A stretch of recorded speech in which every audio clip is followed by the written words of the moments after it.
5th, 2022 for the Alcohol License Advisory Committee to order. Roll call, please. Committee Member Bruner. Here. Committee Member Bumpus. Here. Chairperson Williams. Here. Committee Member Benson. Here. Committee Member Strunz. Here. Committee Members Sikich and Henry are absent. We do have a quorum. Okay. Item number 2 is approval of minutes. Do we have any addition or corrections? Or do we have a motion? Motion to approve. I'll second the motion.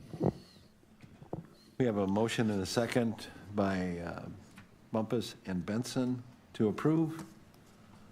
Guess we're going to have to do, if you can vote online or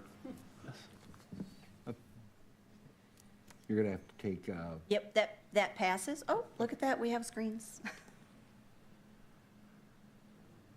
Light. Okay. Item number 3, requests and comments from the public regarding items on the agenda not requiring a public hearing. We have 2 other items on the agenda. One is the application for the temporary extension for Bob's Writers Inn and the last drink presentation. Other than that, I don't see anybody here for those 2. I mean, there are people here for those 2. So we'll go to item number 4, application for temporary extension of Class B premises for Bob's Writers Inn LLC, doing business as Writers Inn, 721 Center Avenue. Name and address for the record, please. 721 Center Avenue. Your name? My name's Robert Walters, 1336 North Knutson Road, Broadhead, Wisconsin. Okay. And can you tell us a little what you're planning on doing? Yeah, we have a benefit ride for Morgan every year, and we're looking to extend the alcohol boundary line so we can have alcohol in the parking lot, not all the way in the parking lot, just about 17 feet past the wall, and then we'll fence that all off so no alcohol is beyond that. Lori, do you have, why is this different from before, that it had to come back to the committee? If No, you- I'm not sure. Liz had put the packet together, and this is my first year. So if you've Okay. done this in the prior years, I'm not sure if is the Did you layout have the this same? last year? Yeah. Yeah. Okay, and pretty much the same as last year? Yeah. Or are you just expanding? No, it's going to be identical to last year. Okay. Deputy Chief, did we have any problems that you're aware of, or you have any not that I'm aware of. concerns? No concerns by us. Okay. And the time is going to be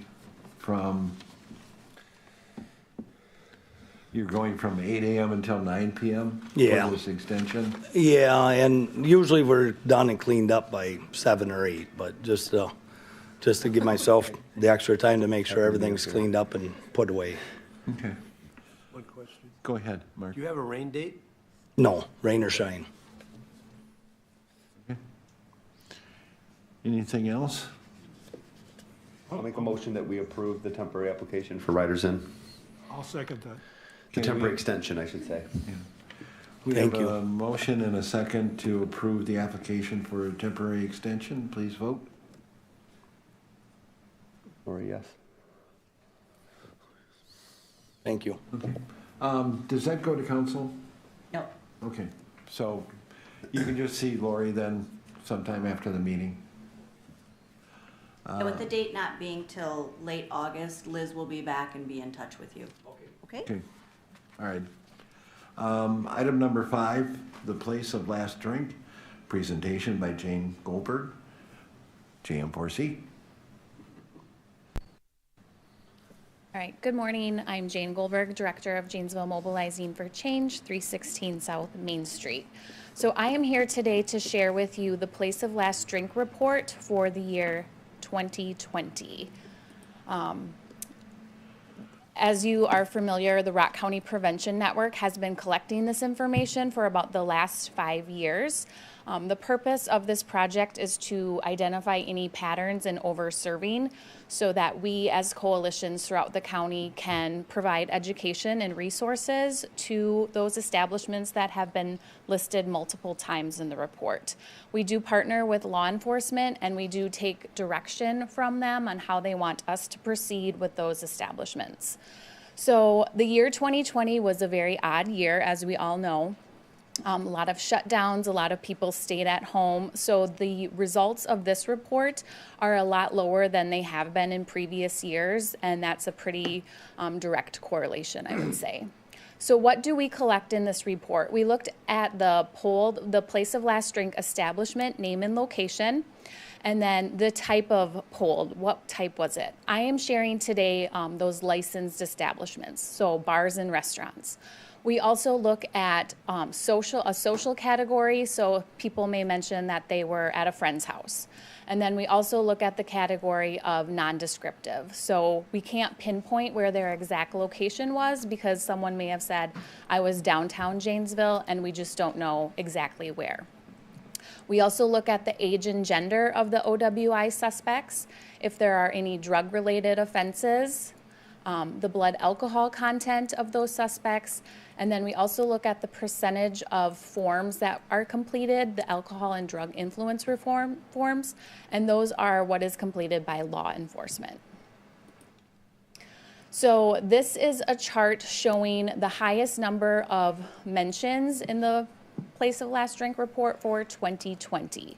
Some of those locations fall outside of Janesville, so I did black those locations out.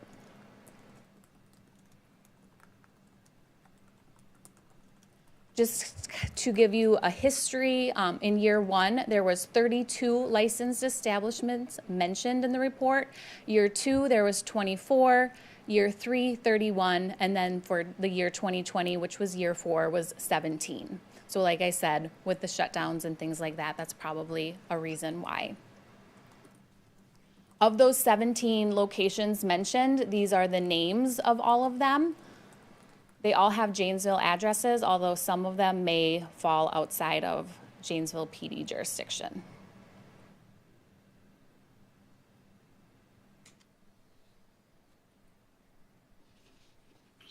So this right here, to put together this report, we work with Rock County Public Health epidemiologist Nick Zupan. He puts together the report and he also created this interactive map to use. This is available for your use and we continue to update it as our results come in. But each of the dots is a place of last drink establishment that has been mentioned in either year 1 through 4 of the report. If you click on a location, if it's a bigger dot, that means they have more mentions in the report, and if it's a smaller dot, they may have 1. So you can click on a location and kind of look at the history of when they were mentioned in the report. And this is available to use, and you can kind of explore as you wish.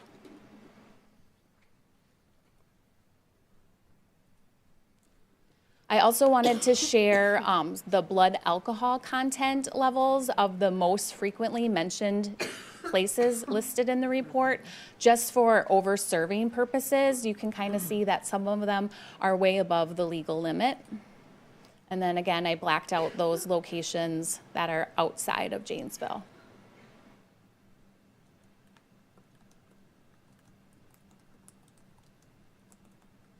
So the next steps for this project, the Rock County Prevention Network definitely plans to continue to collect this information. We are in the process of working with Evansville PD. They're the ones who kind of collect all of this information from the different law enforcement agencies to see if we can report this data out more time efficiently. I know we are halfway through 2022 and I'm sharing 2020 data with you. So that is definitely something that is going to be a priority for the next year. We do plan to continue to put together these reports just because consistency basis to look throughout the years. These do take a lot of time, especially when you are dealing with different drugs other than alcohol, because those reports have to go through like the state lab testing. We also are part of the Wisconsin Alcohol Policy Project team that is working on putting together like a statewide initiative to collect this information. And they are having groups meet to see how this information can be collected more consistently and conveniently throughout the state, because this is definitely a priority. But other than that, if you have any questions, that's all I had to share. Is there any type of follow-up with the license holder as far as when they reach a certain, whether it's 1, 2, 3, or 4? Or... Yes. So in the past, we have sent letters to locations that have been mentioned 4 or more times and have invited them to participate in a training just to learn more about the project, then talk about over-serving and how to be more responsible servers. That was a optional training, and we have had some businesses that have attended that. Okay. But we don't have anything mandatory. And then as far as working with the Janesville Police Department, I mean, is there anything, I guess, Deputy Chief, with the information that they're collecting, is there anything that the Janesville Police Department has on their radar, or do you do that already as far as contacting and finding out whether it's a problem server or whether it's their business plan? So we share the information with all our patrol staff once JM4C provides this to us. So all of our officers are aware of the project and what the purpose is behind it. So when we make those traffic stops, we interview these people, we're trying to gather that information as much as we can. And then if there was some sort of a problem with a business, I would certainly reach out to them and discuss the issues with them. But we haven't had anything that has been too extreme since I've been deputy chief that have required that, so. Anything else from the committee? I think it's really interesting data. I think it would be great to get it a little quicker. So I'm happy that's happening, because by now, those bartenders might be gone, who knows, and when it's so much after.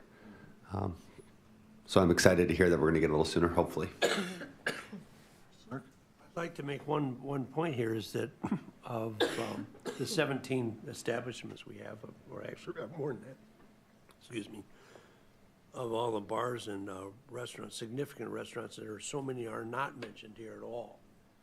I mean, we're talking very viable. I can't mention any by name, but it shows you that they're taking this a little more seriously, that it's not just a way to run a business here.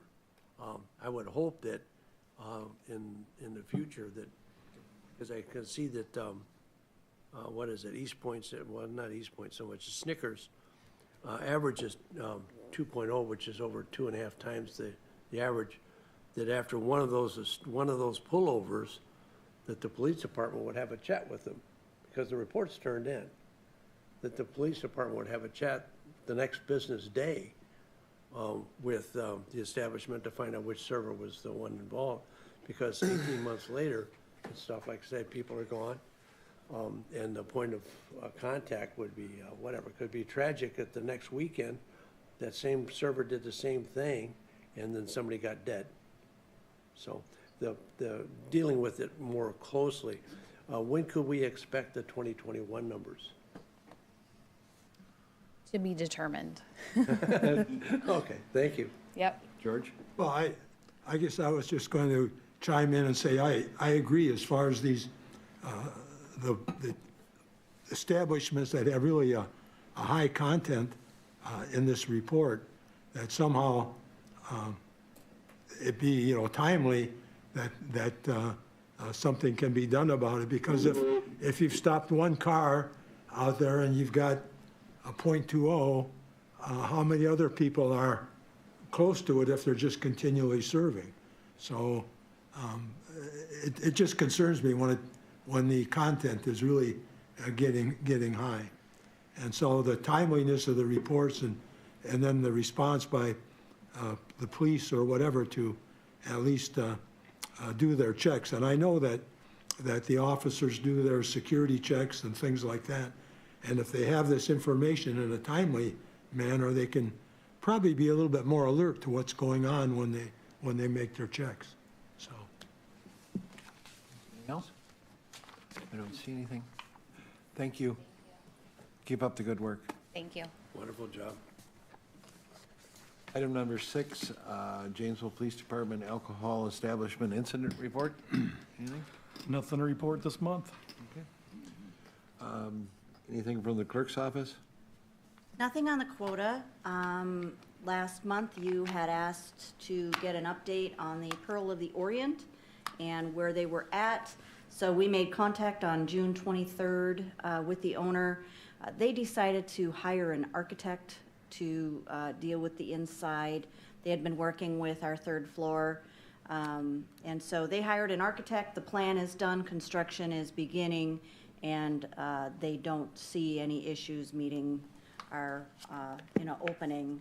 They were told, just reminded, but all is well. They're moving along. Oh, very good, and thank you for checking. I just was a little concerned that it looked like things had kind of stopped or slowed down, and I understand the times and stuff, but I'm glad that they're going forward, and hopefully they can open before they need an extension or two, so, thank Yeah, you. with all the construction in that corner, I'm not sure they'd get a lot of traffic anyway, but yeah, they did tell me that was all going well, so. And then just with the June 30th expirations, all of our establishments did, pay their license fees and pick up their licenses. We still have a few food licenses that we're still trying to, and a few of those that also What? hold food licenses that are in connection with the alcohol licenses. But as far as the alcohol licenses, all is well there. Next month, I'll be bringing back the new Pizza Hut Corporation for just one of their stores. It does appear that the Lucky Ducky over here is closed. We have not been formally notified that the restaurant has been closed. We're just kind of watching and, there are some people coming and going. I don't know if they're owners, I don't know if they're doing special events, but we have not been formally notified that they are closed. Okay. So, we're I have kind of. never really seen it open. Yeah, in the and, last few and so weeks. 90 days, once they hit that 90 days, we'll bring them to you for an appearance. But they didn't pay or renew their license, though. They did. They did renew the license. They did, I noticed the Wedges, Bruce Munson's place on North Washington Street. The bar out there by the Elks Club. There's a sign that says it's called Badger's Pub. I don't know if he's renamed it or what the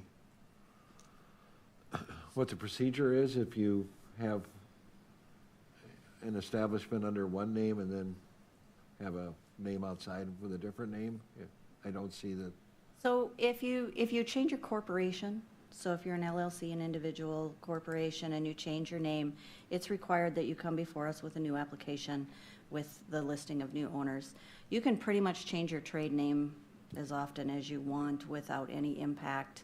But I will make sure that the license is accurately Well, see, reflected. yeah, I mean, give them a call. Maybe it's just something, but I saw they had a fairly Where was that, Paul? Wedges. Okay. Anything else? No? All right, we're adjourned. Thank you. We're out of here.